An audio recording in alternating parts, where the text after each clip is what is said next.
Hello everyone, welcome back to our channel Bright Hours.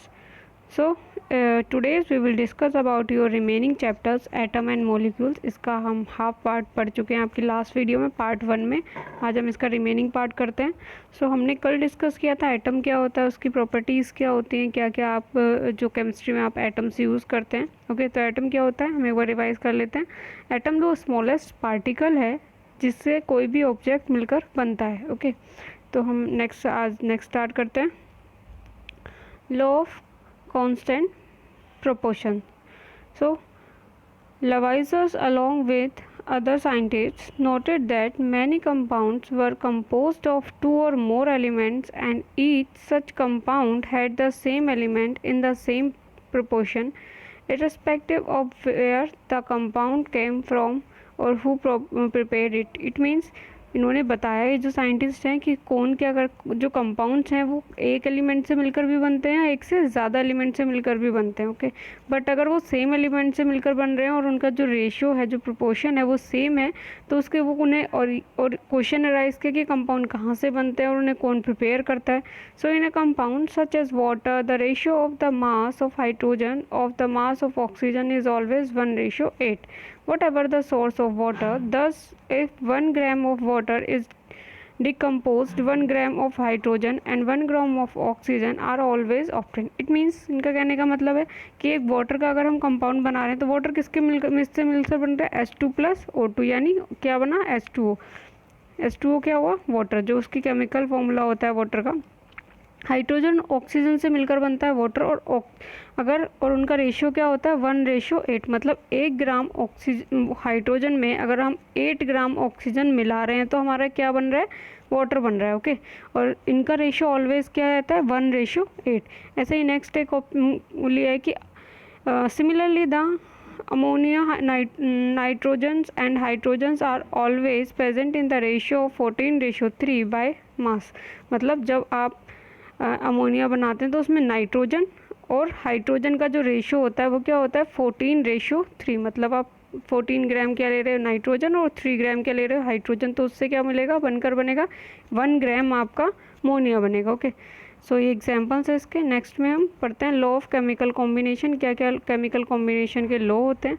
So law of combining volume of gases. When gases react together to produce gaseous products, the volume of reactant and products bear a simple whole number ratio with each other, provided volumes are measured at same temperature and pressure. It means इनका कहने का मतलब है कि जब जो भी आप इन्होंने डिस्कस किया गैस के बारे में, अगर गैस 2 या 2 से ज़्यादा गैसों को आप एक जगह मिक्स कर रहे हो, उनका एक क्या बना रहे हो कंपाउंड बना रहे हो, तो उसके लिए क्या होगा उनका जो रिएक्शन होगा, जो आपने कंपाउंड जिसे बनाया है और जो कंपाउंड बन के आया है, ओके, उनका जो रेशियो होगा वो किस पे डिपेंड करता है उसके वॉल्यूम पे. वो उसका वॉल्यूम प्रोवाइड कराता है और उनका जो प्रेशर होता है वो सेम टेम्परेचर पे होता है.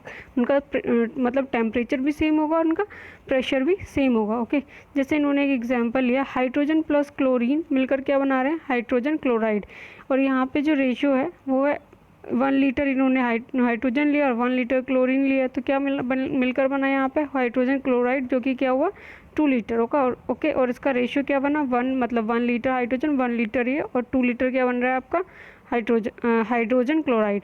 सिमिलरली ऑक्सीजन और हाइड्रोजन और ऑक्सीजन का लिया 2 जो आपने लीटर लिए हाइड्रोजन 1 लीटर आपने ऑक्सीजन, तो क्या बना वाटर वेपर बन रहे हैं जिनका रेशियो 2 लीटर, जिसका रेशियो क्या है 2:1:2. ओके, ऐसे ही नाइट्रोजन के लिए लिया है नाइट्रोजन और हाइड्रोजन आपने 1 लीटर नाइट्रोजन और 2 लीटर हाइड्रोजन लिए, तो अमोनिया बन रहा है जो जिसका रेशियो क्या है 1:3:2. Okay, so now remaining part will discuss in law of chemical combination. तो यही इसकी डेफिनेशन है. लॉ ऑफ डिफाइन कंपोस्ट या डेफिनेट प्रोपोर्शंस में क्या इसकी डेफिनेशन होती है. Any pure compound always contain the same element in a definite proportions by weight irrespective of its source or method of preparation. It means क्या है कि जब आप कोई भी प्योर कंपाउंड बना रहे हो, उसमें सेम एलिमेंट अगर आप ले रहे हो, उसकी जो प्रोपोर्शन है वो क्या है, उसके वेट के रिस्पेक्टिव होता है। वो जो मेथड होता है बनाने का, उसे हम कहते हैं, जो हमने आप जो मेथड ऑफ प्रिपरेशन जो उसका होगा वो किसके उसमें होगा, उसके वेट के प्रोपोर्शन के थ्रू होगा। जैसे कि वेट कैसे आप निकालते हो, एग्जाम्पल लिया है कि आपने वाटर का सोर्स कंटेन किया 88.89%, तो ऑक्सीजन का वेट यहाँ पे कितना हुआ 11.11%। तो H2O के लिए आप टोटल वेट निकालेंगे, कितना आएगा 1 ग्राम। आपने 1 कितना हाइड्रोजन का मास 1 होता है और उसके कितने मॉलिक्यूल्स हैं यहाँ पे 2, प्लस आपका कितना है 16 किसका, ऑक्सीजन का, तो टोटल कितना हो गया 18। तो हाइड्रोजन का अगर आप निकालना चाह रहे हो यहाँ से तो कैसे निकल जाएगा, टोटल हाइड्रोजन के यहाँ पे कितने कंपाउंड है 2, टोटल कितने हुए 18, कितने में से 100 में से। तो यहाँ से आप क्या कर सकते हो, इसका आंसर निकाल सकते हो जो कितना होगा 11.11%, जो कि कितना वेट हुआ उसका परसेंटेज में हाइड्रोजन का weight. Okay, so next topic है आपका मॉलिक्यूल्स। मॉलिक्यूल्स क्या होते हैं, what is a molecule? A molecule is in general a group of 2 or more atoms that are chemically bonded together. It means molecule क्या होता है, 2 या 2 से ज़्यादा एटम्स अगर आप लेते हैं तो उनसे जो मिलकर एक कंपाउंड या एक जो भी बनता है, प्रोडक्ट बनता है, उसे हम क्या कहते हैं, मॉलिक्यूल्स कहते हैं। ओके, और वो क्या होते हैं, केमिकली बाउंडेड होते हैं एक दूसरे के साथ, जो एटम्स होते हैं, that is tightly held together by attractive force, जो कि क्या एक दूसरे से बंधे होते हैं अट्रैक्टिव फोर्स के द्वारा। A molecule can be defined as the smallest particle of an element or a compound that is capable of an independent existence and shows all the properties of that substance. It means जो आपका molecules है वो क्या है, वो define करता है smallest unit elements की या फिर किसी भी कंपाउंड की, जो कि कैपेबल होती है कि आप उसे क्या, उसकी डिफरेंट प्रॉपर्टीज़ होती हैं। ओके, अपनी वो सारी सब्सटेंस की प्रॉपर्टी शो करता है और वो इंडिपेंडेंटली एग्जिस्ट करता है। ओके, और आप क्या कर सकते हैं, atoms at the same elements और different elements can be join together to from molecules. मतलब क्या, जो एटम है वो जॉइन होते हैं किसके साथ, आपके एलिमेंट्स जो डिफरेंट एलिमेंट होते हैं सेम एलिमेंट के साथ, जो भी जॉइन होके बनते हैं फ्रॉम मॉलिक्यूल्स के द्वारा। ओके, तो ये होता है मॉलिक्यूल्स। उसके बारे में थोड़ा और डिफाइन करते हैं।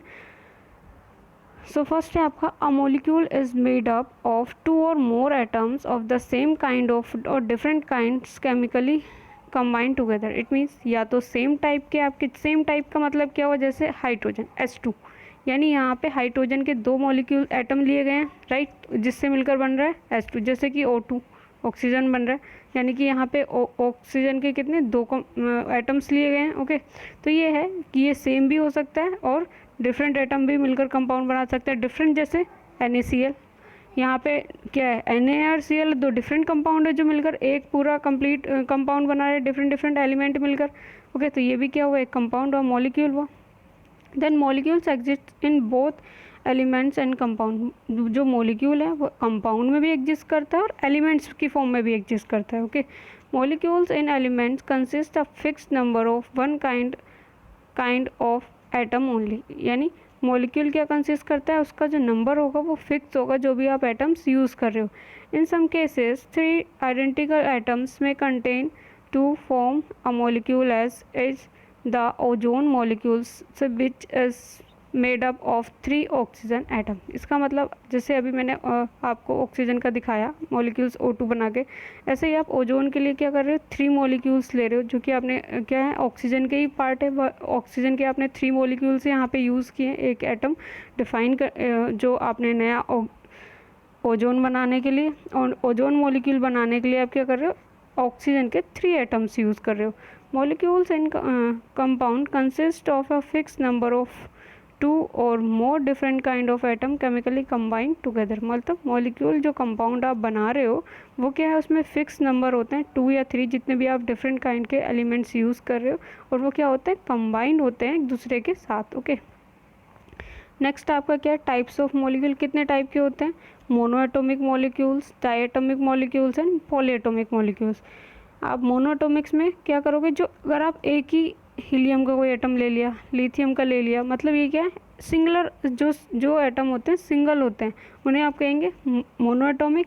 डायटोमिक जहाँ पे आप 2 एटम ले रहे हो, जैसे H2 O2 Cl2, ये क्या हुआ, डायटोमिक, यानी 2 एटम ले रहे हो। पॉलीएटॉमिक में कितने आते हैं, 3 4 जितने भी आप ले सकते हो। 3 कैसे हुए, 2 हाइड्रोजन के और एक किसका हुआ, ऑक्सीजन का। टोटल कितने हुए, 3 एटम। जैसे P4, यहाँ पे P के कितने एटम हुए, 4, यानी 2 से ज़्यादा जितने भी हुए किस में जाएंगे, पॉलीएटॉमिक में। ओके, तो यहाँ पे 3 टाइप से डिफाइन किए गए हैं। नेक्स्ट है आयन क्या होते हैं। अभी आपने पढ़ा मॉलिक्यूल्स क्या होते हैं, अब ion, what is an ion.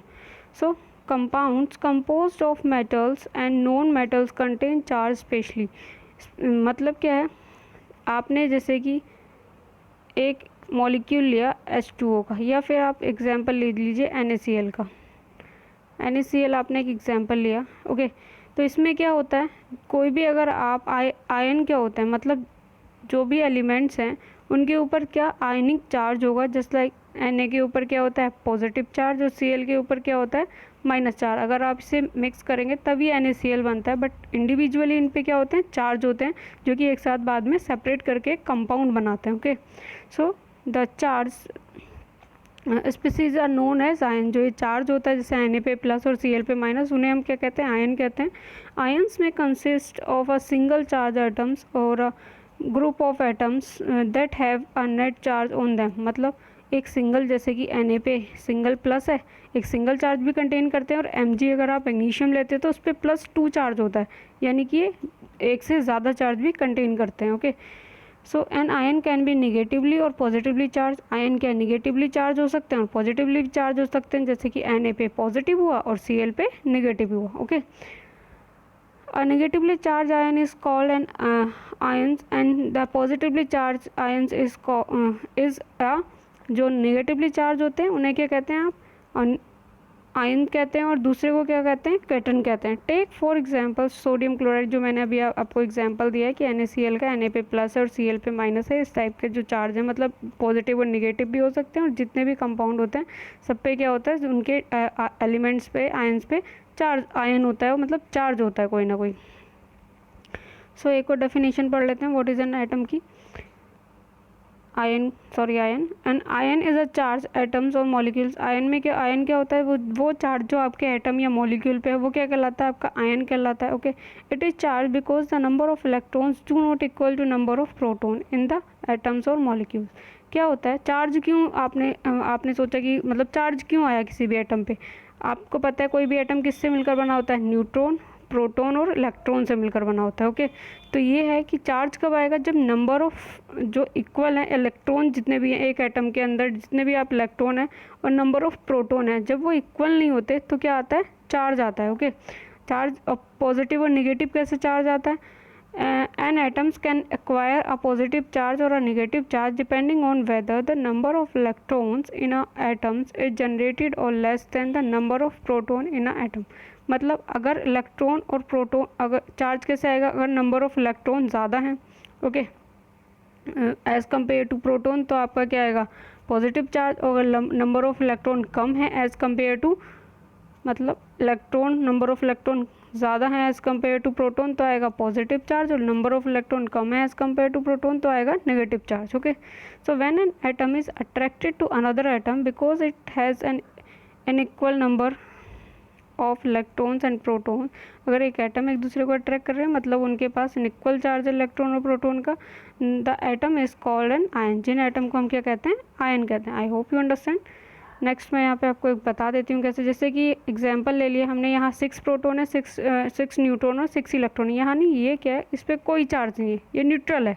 Okay, without charge. Negative charge कैसे आया कि नंबर ऑफ प्रोटॉन आपके कितने हैं, 5, और नंबर ऑफ इलेक्ट्रॉन कितने हैं, 6, तो क्या आया आपका, नेगेटिव चार्ज। पॉजिटिव चार्ज, जब प्रोटॉन्स के नंबर ज़्यादा हैं और इलेक्ट्रॉन्स के नंबर क्या हैं, कम है, तो आएगा पॉजिटिव चार्ज। ओके, तो आपको ये समझ आ गया होगा कि पॉजिटिव चार्ज कब आ रहा है। पॉजिटिव चार्ज आ रहा है जब आपके प्रोटॉन्स के नंबर ज़्यादा हैं एज़ कम्पेयर टू इलेक्ट्रॉन, और नेगेटिव चार्ज कब आ रहा है, जब प्रोटॉन के नंबर कम है as compare two electron. Okay, तो ये आएंगे चार्ज, कैसे डिफाइन होते हैं। फिर है फॉर्मूला, कोई भी क्या फॉर्मूला, कोई भी कंपाउंड बनाने का, कैसे हम कोई कंपाउंड बनाते हैं। The simplest compounds which are made up of 2 different elements are called binary compound. Valencies of some ions are given in table 3.6, यहाँ एक टेबल थी. You can use these to written formula or compounds. While writing the chemical formula for compounds, we write the constituent elements and their valencies as shown below. Then we must cross the valencies of the combining atoms. So अगर हम कोई भी simple formula बनाते हैं तो उसके लिए हम क्या क्या वैलेंसीज कंबाइन करते हैं, किस किस टाइप से वैलेंसी कंबाइंड होती हैं, वो पहला एग्जांपल से समझते हैं. फर्स्ट एग्जांपल किसका है? हाइड्रोजन क्लोराइड, मतलब HCl का. ओके, हाइड्रोजन क्लोराइड का फॉर्मूला क्या होता है? HCl. ओके, जैसे यहाँ सिंबल प्रोवाइड है हाइड्रोजन का और Cl का, और वैलेंसीज क्या होती है? हाइड्रोजन पे भी 1 होती है और Cl पे भी 1 होती है, तो ये एक दूसरे से अट्रैक्ट होकर क्या बने? HCl. ओके, जैसे कि क्या है? H2S HS, तो क्या बनेगा? H2S, जो हमारा क्या कहलाता है? Hydrogen sulphide. H के पास वैलेंसीज कितनी है? 1, और सल्फाइड के पास, सल्फर के पास कितनी है? 2. 1 और H के पास 1 और सल्फर के पास 2. बट ये क्या होती हैं? एक दूसरे के अपोजिट में सेट होती हैं. जैसे कि H के साथ 1 है वैलेंसीज H की, बट किसके H कितनी आएगी? 2 H के साथ, और सल्फर के साथ कितनी आएगी? 1. यानी इनकी बैलेंस चीज़ क्या होती है? एक दूसरे के साथ एक्सचेंज हो जाती हैं तब जब केमिकल कंपाउंड बनता है. ओके, सो नेक्स्ट है आपका थर्ड आपने क्या बनाया है? कार्बन टेट्राक्लोराइड यानी CCl4. C के यहाँ पे कितना है? कार्बन के पास 4 वैलेंसीज हैं और Cl के पास 1 है, यानी एक दूसरे के साथ एक्सचेंज होंगी. CCl इसके पास 4 है, इसके पास 1 है, एक दूसरे से एक्सचेंज हुई तो क्या बन जाएगी? CCl4. ओके, तो ये क्या बनी? CCl4. ओके, ऐसे ही सिमिलरली फोर्थ है मैग्नीशियम क्लोराइड की MgCl. मैग्नीशियम पे मैंने अभी बताया था कितना होता है? +2 चार्ज, और Cl पे -1, एक दूसरे से एक्सचेंज होगा तो क्या बनेगा? MgCl2. ओके, तो आई होप ये आपको समझ आया होगा. नेक्स्ट है आपका, और एग्जांपल हैं 2 जो हम पढ़ लेते हैं. फॉर्मूला क्या है आपका? एल्युमिनियम ऑक्साइड का, यानी Al पे कितनी वैलेंसीज हैं? +3, और ऑक्सीजन पे कितने चार्ज हैं? -2. ओके, तो ये एक दूसरे से एक्सचेंज होंगे तो क्या बनाएंगे? Al2O3. ओके, सिमिलरली क्या है आपका? कैल्शियम क्लोराइड का फॉर्मूला है Ca और O. कैल्शियम पे कितनी है? +2 चार्ज, और ऑक्सीजन पे कितने? -2 चार्ज. तो एक दूसरे के साथ अगर ये क्या बनाते हैं? Ca2O2. बट ये क्या होता है फॉर्मूला? एक दूसरे जब 2 है तो कैंसिल हो जाएंगे, तो क्या बचेगा? CaO. ओनली क्या फॉर्मूला बचेगा? CO. बट इसका मतलब ये नहीं है कि यहाँ पे Ca3 है और यहाँ पे CO2 है तो आपने 3 से 2 माइनस कर दिया, यहाँ 1 बचा. नहीं, से अगर सेम वैलेंसीज हैं तभी माइनस होगा. जैसे यहाँ पे भी 2 था, यहाँ पे भी 2 था, तो उसको आप क्या लिख सकते हो? CaO. ओके, सो नेक्स्ट है NaNO3. क्या है? Sodium nitrate. कैसे बनता है? Na के पास आपकी कितनी वैलेंसीज हैं? 1, और NO3 कंप्लीट के पास कितनी है? 1. ओके, -1, तो ये क्या बनेगा? NaNO3. ओके, अगर नेक्स्ट है जैसे CaOH. यहाँ Ca पे +2 है और OH पे -1, तो ये कंप्लीट Ca और OH पे, यानी Ca के साथ OH किस में जाएगा? ब्रैकेट में जाएगा, क्योंकि ये कंप्लीट Ca के साथ आएगी ना, टोटल के साथ आएगी. OH कंप्लीट एक कंपाउंड है जो 2 मिलकर बन रहे हैं. ये भी एक सिंगल कंपाउंड है और ये भी एक सिंगल कंपाउंड है. ओके, तो इन दोनों कंपाउंड को मिल रहे हैं, इसलिए किस में आएगा? Ca. आप CaOH2 नहीं लिख सकते, वो गलत हो जाएगा, क्योंकि यहाँ सिर्फ होगा कि H के साथ वैकेंसी 2 है, लेकिन हमारे पास सिर्फ H के साथ नहीं है, O के साथ भी है, तो Ca ब्रैकेट OH ब्रैकेट में आएगा, फिर आएगा 2. ओके, सो ये वीडियो इतना ही. आई होप आपको समझ आया होगा कैसे बैलेंस आप कंपाउंड बनाते हैं, कैसे चार्जेस को बैलेंस करते हैं. ओके, सो अगर आपको ये वीडियो पसंद आया हो तो आप लाइक और शेयर कर सकते हैं.